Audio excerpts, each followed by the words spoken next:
जय हिंद दोस्तों। देखिए दोस्तों, आज मैं लेके आया हूँ क्लास 11 वालों के लिए है फिजिक्स भौतिक जगत, ठीक ना। भौतिक जगत चैप्टर 1 है, ठीक ना। भौतिक जगत है, ठीक ना। देखिए दोस्तों, आज मैं ये क्लास 11 वालों को स्टार्ट कर दिया भौतिक जगत फिजिक्स, ठीक ना। इसमें देखिए आज मैं लेके आया हूँ भौतिक विज्ञान किसे कहते हैं, ये भौतिक जगत, ठीक ना।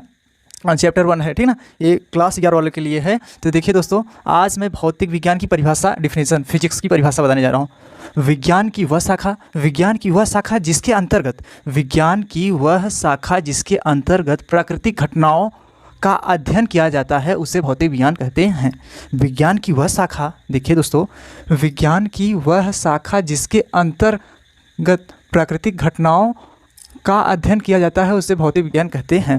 कहने का मतलब दोस्तों, विज्ञान की वह शाखा जिसके अंतर्गत प्राकृतिक घटनाओं का अध्ययन किया जाता है, उसे भौतिक विज्ञान कहते हैं। जैसे दोस्तों, इस टाइम पे बरसात बहुत हो रहा है ना, तो इसमें जो बादल कड़कता है, चिर्री गिरता है, ये सब क्या है, प्राकृतिक घटना है ना। तो ये सब चीज़ किसके अंतर्गत आता है, भौतिक विज्ञान के अंतर्गत। तो इसी को हम लोग कहते हैं भौतिक विज्ञान। तो इसका डिफिनेशन मैंने क्या लिख रखा है, देखिए दोस्तों, डिफिनेशन मैं पहले ही लिख देता हूँ ताकि वीडियो ज़्यादा बड़ा ना हो, आप लोग के लिए आसान रहे, समझने में भी आसानी पूर्वक से समझ में आ जाए, इसलिए मैं मैटर पहले ही लिख देता हूँ दोस्तों। तो देखिए दोस्तों, विज्ञान की परिभाषा क्या होगी, भौतिक विज्ञान की परिभाषा, विज्ञान की वह शाखा जिसके अंतर्गत प्राकृतिक घटनाओं का अध्ययन किया जाता है, उससे भौतिक विज्ञान कहते हैं, ठीक ना।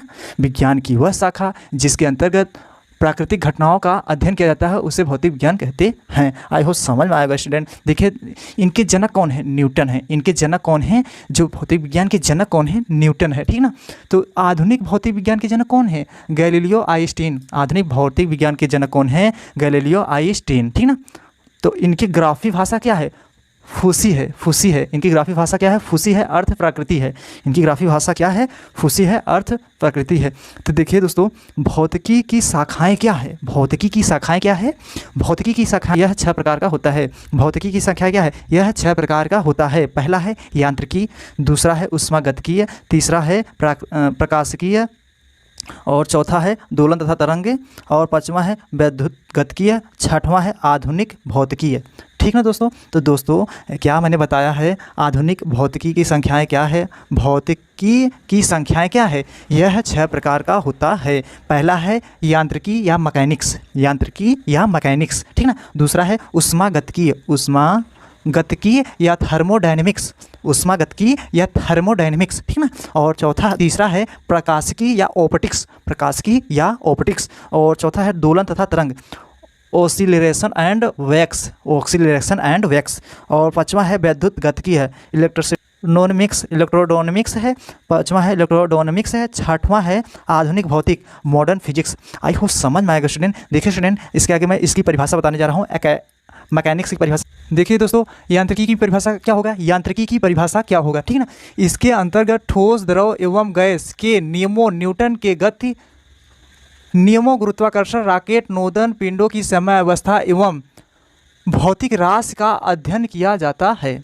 इसके अंतर्गत ठोस, द्रव एवं गैस एवं न्यूटन के नियमों, न्यूटन के गति नियमों, गुरुत्वाकर्षण, रॉकेट, नोदन, पिंडों की समयावस्था एवं भौतिक राशि का अध्ययन किया जाता है, यांत्रिकी या मैकेनिक्स कहलाता है, ठीक है ना दोस्तों। अब देखिए, अगला है, दूसरा नंबर है आपका उष्मागतिकी या थर्मोडायनेमिक्स की परिभाषा क्या होगा, ठीक ना।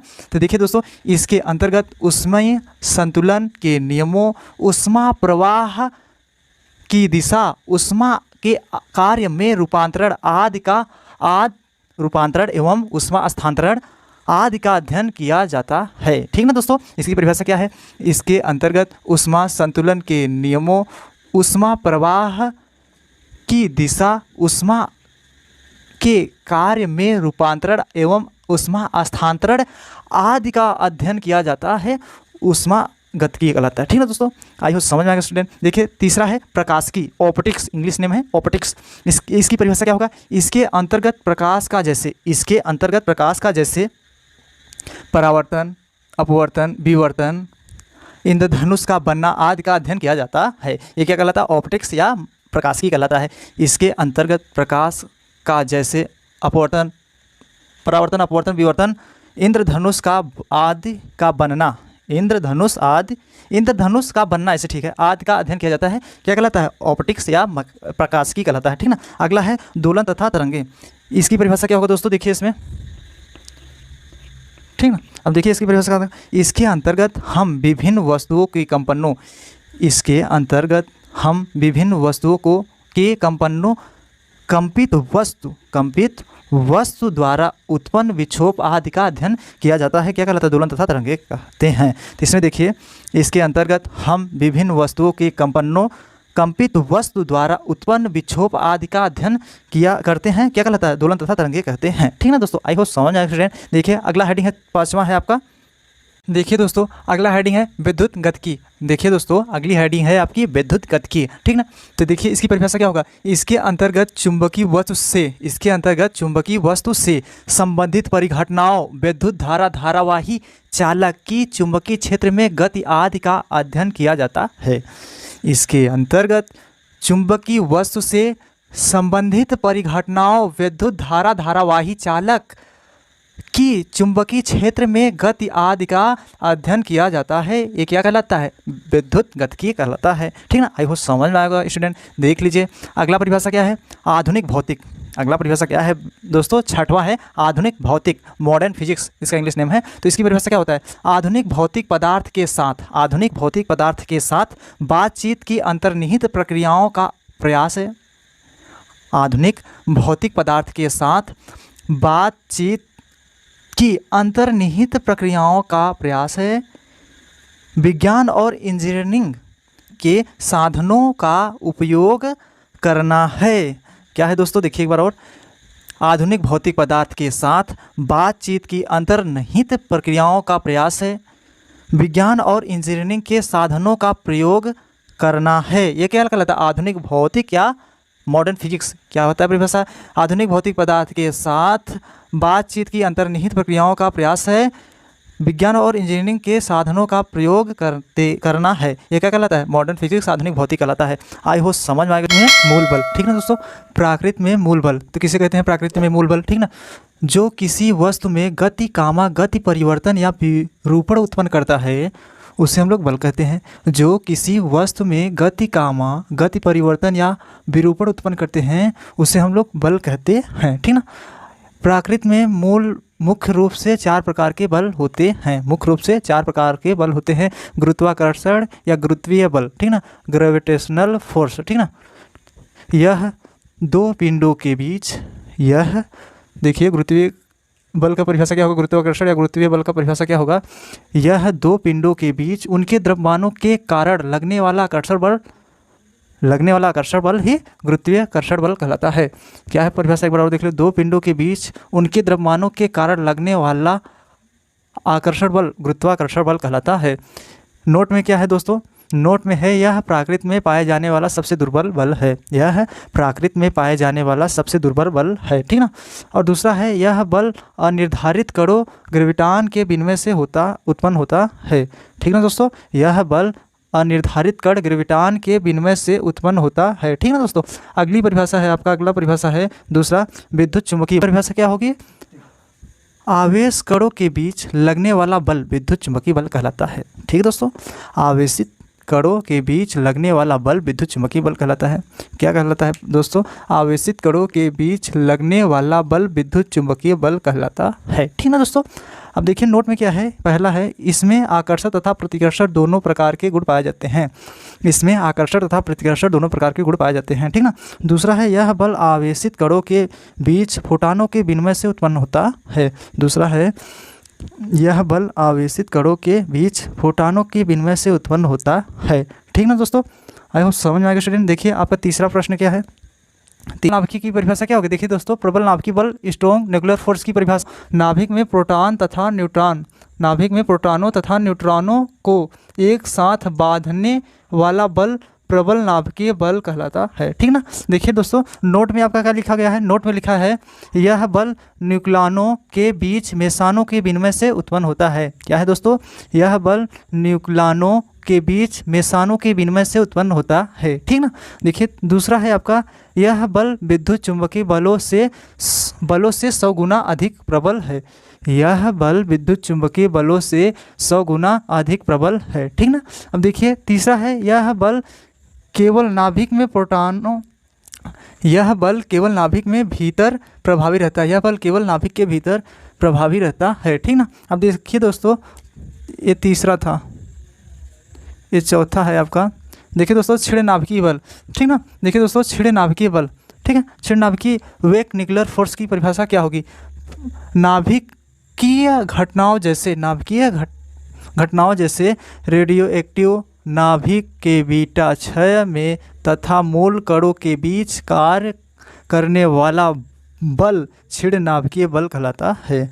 कहने का मतलब देखिए दोस्तों, रेडियो एक्टिव नाभिक के बीटा क्षय में तथा मूल कणों के बीच कार्य करने वाला बल छिड़ नाभिकीय बल कहलाता है। नोट में क्या है देखिए स्टूडेंट, नोट में है पहला है यह बल बोसॉनों के विनिमय से उत्पन्न होता है। नोट में है पहला, यह बल बोसॉनों के विनिमय से उत्पन्न होता है। दूसरा है यह नाभिक की आकार से अधिक दुर्बल पर विलुप्त हो जाता है, दूरियों पर विलुप्त हो जाता है। यह नाभिक आकार से अधिक दूरियों पर विलुप्त हो जाता है। कहने का मतलब देखिए दोस्तों, जो पहला है यह बल बोसॉनों के विनिमय से उत्पन्न होता है, दूसरा है यह नाभिक के आकार से अधिक दूरियों पर विलुप्त हो जाता है। ठीक है ना दोस्तों, आई होप समझ में आएगा स्टूडेंट। ये सारा परिभाषा है, इसका स्क्रीनशॉट ले लीजिए, ठीक है ना दोस्तों। भौतिक के मूल संरक्षण नियम क्या लेके आए हैं दोस्तों? भौतिक के मूल संरक्षण नियम।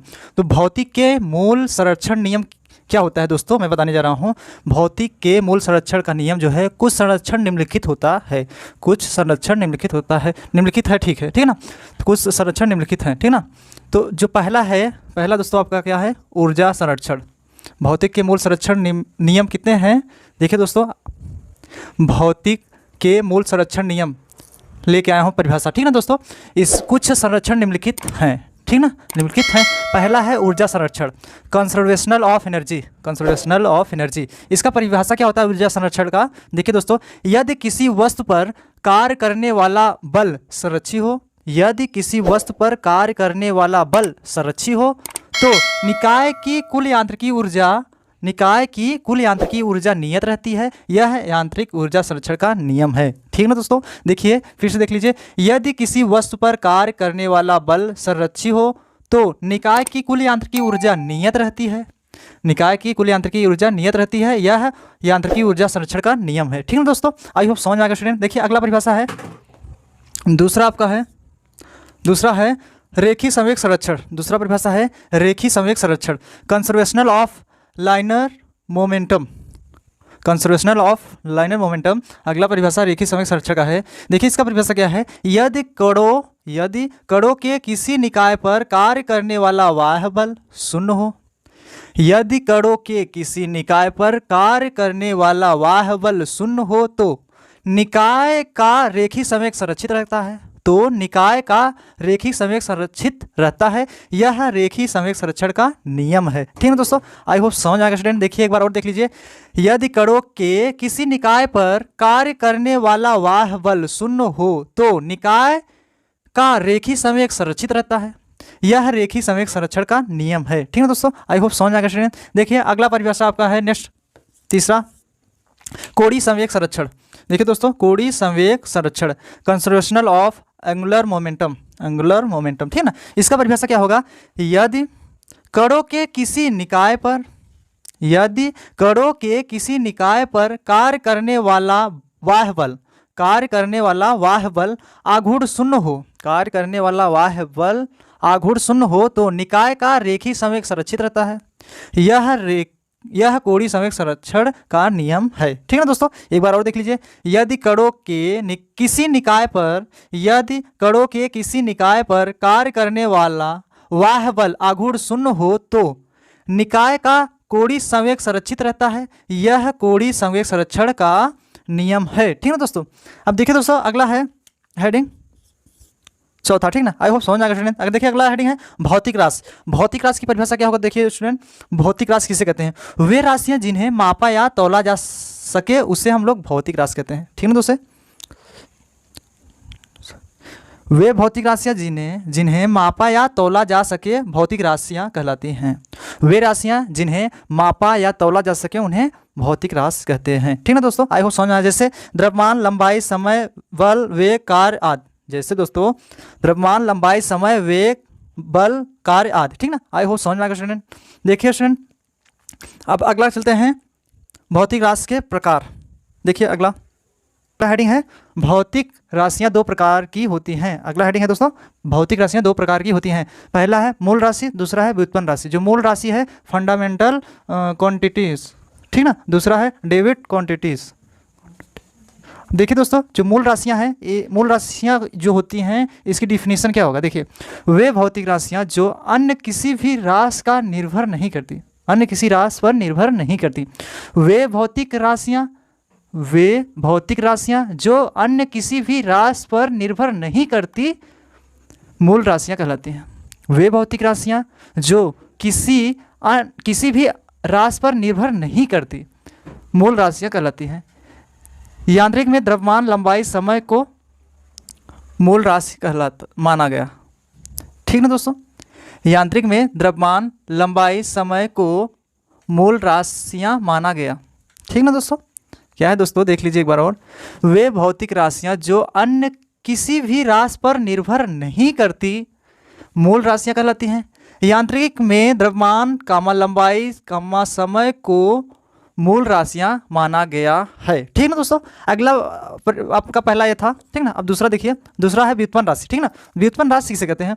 वे भौतिक राशियां जो मूल राशि से व्युत्पन्न की जाती हैं। वे भौतिक राशियां जो मूल राशि से व्युत्पन्न की जाती हैं तथा इन राशियों पर निर्भर करती हैं व्युत्पन्न राशियां कहलाती हैं। तथा इन राशियों पर निर्भर करती हैं व्युत्पन्न राशि कहलाती हैं। जैसे देखो, पहले देखो, वे परिभाषा फिर से देख लो एक बार दोस्तों।